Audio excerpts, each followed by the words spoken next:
Hello, I'm Scott Hammond from INSEAD Communications, and I'm here today with two senior research fellows from our Social Innovation Center, Benjamin War and Renato Orsato. You have just published a report that was presented at the European Business Summit a little while ago. The report deals with how Europe is facing challenges in terms of sustainable development. Could you just give us first in a nutshell what the report is about? Well, the report looks to identify what are the major trends, global trends, and challenges and opportunities that Europe is facing over the next 20-25 years. Now, we've identified a series of trends that relate to energy use, climatic change, and the requirement for a transition towards a more sustainable economy. And we perceive this as providing the possibility for Europe to shift towards more sustainable patterns of production and consumption, at the same time gaining a competitive advantage in the global economy over the next 20-25 years. Do you see things that are unique in the European economic environment that make it different from similar problems, similar issues in the US, in Asia? Yeah, I would say that the situation in Europe is quite different from that elsewhere in the world, for example in the US. In one major area, in the ability of Europe to be able to set itself ambitious goals with regards to carbon constraints, energy efficiency, renewable energy supplies, across the full 27 member countries. Now, in the US, no such equivalent type of motivation can be seen at the federal level. At individual state level, there's a lot of activity going on, but they haven't, the US hasn't been able to pull together the clear directive and set the targets that Europe has set itself earlier this year. Obviously, we're talking about political considerations here, and what I find interesting in what you've just said is that you seem to be saying that 27 individualistic countries have actually been able to come together and form a more coherent and activist program to address these issues than a single federal government in the US. Is that a fair statement?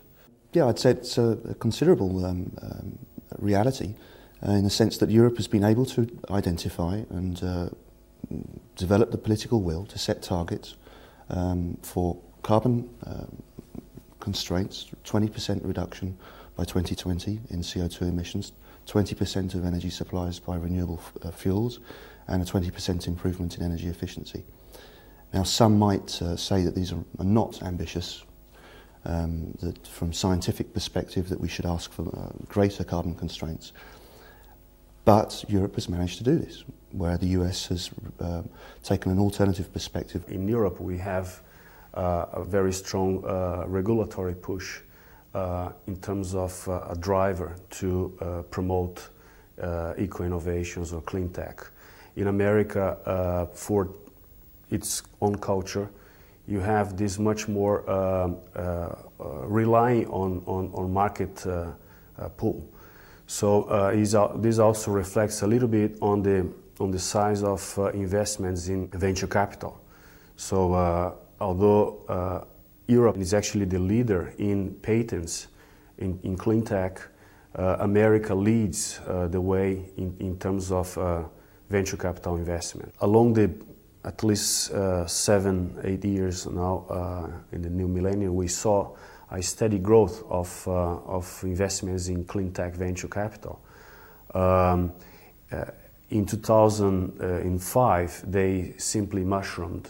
So you can see in the tangible effects of climate change in the Katrina hurricane, the crusade of Mr. Al Gore, and the indications that we have reasons, clear reasons to invest in clean technologies.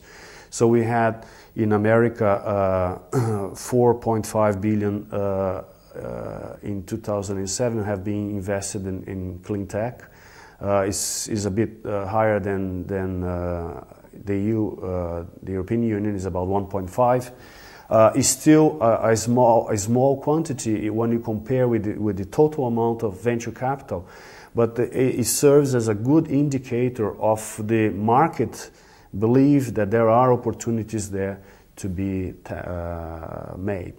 tapped into. The key issue for Europe is to understand that US venture capital exceeds in clean tech energy, exceeds European venture capital in clean tech energy by a factor of 3. It's 3 times larger. This is despite the fact that Europe leads with regards patents and technologies in clean energies such as wind, solar, combined heat and power and the like. Now what's the worrying thing for Europe there is that the US, as we all know, can move very fast and it can move very rapidly. Now the issue is, with 3 times as much investment money in the clean tech energy venture capital segment, will the US simply buy the patents, buy the technology, buy the brains and make the most of it, as it's done in the past with other technologies. Now the key question for Europe is to say, how can we maximise the amounts of money going to investments in clean energy technologies, and that involves the creation of a culture of investment in these types of funds. What happens in the US, and I think it happens pretty much everywhere, is you get a virtuous cycle. Somebody who invests in that domain makes a profit from that domain and then reinvests further. So it becomes like a virtuous cycle. And we have to generate a culture for that in Europe. We have to generate clusters of eco-innovation, regions and centres where people can network and platform, where people with technology ideas can meet financing partners and meet businesses who are able to take products from the demonstration or the innovation demonstration to deployment into full commercial maturity. There is a huge potential for innovations in there in which can lead to competitive advantages. If you look at a business as part of a system of production and consumption, you see that in a system there are huge space for increasing efficiencies. And these efficiencies obviously relate to lower environmental impacts. So either via regulation or via business initiative, the point is there is a huge market space to be fulfilled by business. And that is possibly the optimistic view of climate change, of environmental constraints that we are facing today. I'll give the pessimistic side.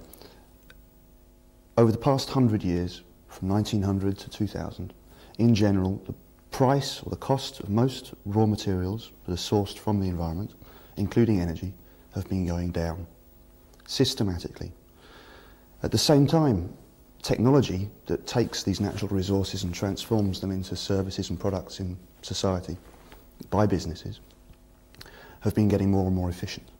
Now, unfortunately, that efficiency improvement shows signs of stagnating. That efficiency improvement has been the driver of growth over the past 100 years. Consistently declining costs, improved efficiency, allowing consumers and businesses to get more bang for their buck. So every unit of energy in, they're getting more useful work out. Now, if that trend reverses, if the cost of raw materials starts to increase, if carbon constraints adds an additional cost onto businesses, this positive cycle of declining costs, increased economies of scale, increased consumption, which is the driver of economic growth at the macro scale, could reverse. And that would be catastrophic. What is easy to imagine is how a company would benefit from reducing its costs by being more efficient. What's more difficult to imagine is why a company that itself will not suffer in terms of its share price or market share because the climate is getting warmer. If it costs them more to reduce their carbon emissions, why would they do it? Well, obviously for some business, it will cost more.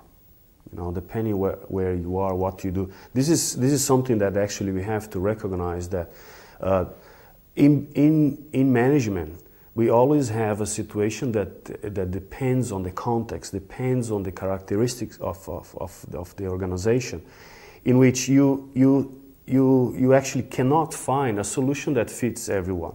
The problem is that when it comes to the environmental debate, we have a tendency to put everything in the same pot and say, well, does it cost for business or doesn't?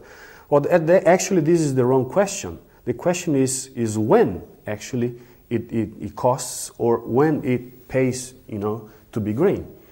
So obviously, in certain contexts, if you don't really change your systems of production, if you don't look for alternative technologies, that's going to cost more and you're going to be out of business.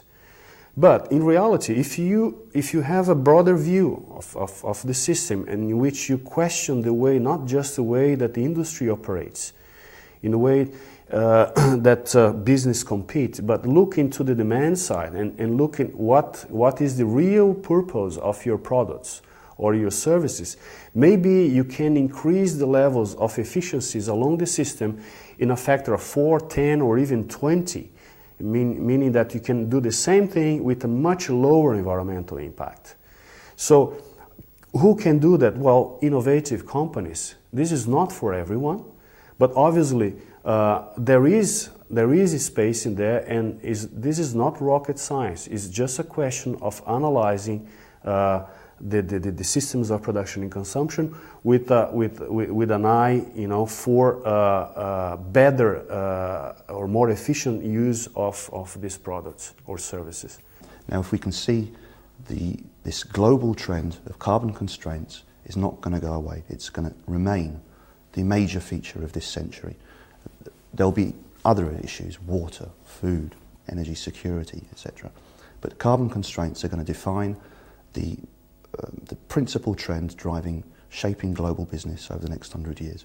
Now, if you're not working one step ahead and perceiving the competitive advantage that you can achieve through investments in eco-innovations, then you're working by an old business model and you'll be outcompeted. Benjamin, Renato, thank you for taking the time to discuss these issues. Obviously, we're not going to exhaust them in a short interview like this, but for our audience who are interested in looking further into this, I'll just remind you that the report that Renato and Benjamin have just published is called Greening the Economy, New Energy for Business. I'm Scott Hammond from INSEAD Communications. Thanks for joining us.